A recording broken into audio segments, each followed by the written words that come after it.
বিবাহিত ভাইরা শুনছেন তো? তোমরা অবিবাহিতরা শুনছো তো?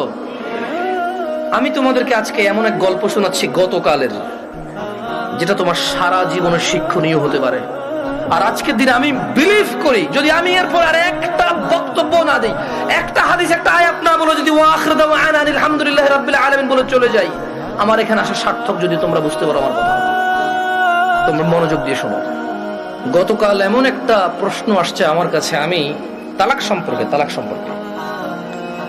কথাটা মনোযোগ দিয়ে শুনবেন। এখানে অবিবাহিত কারা আছে? হাত তোলো তো, অবিবাহিত কারা আছে? ঠিক আছে। আর হাসার কি, যে এই বাঙালি যেটাই কই এটা হাসে, কি দুনিয়াটা কৌতুক বানাবে। অবিবাহিত কে আছে, এটা কি হাসার কিছু হয়ে গেল? কি মানে বুঝলাম না এটাও হাসার কিছু। ভাই আমি এখানে বললাম যে অবিবাহিত কারা আছে, সবাই হাসা শুরু করবে, মানে কি কি করে শুরু করছে?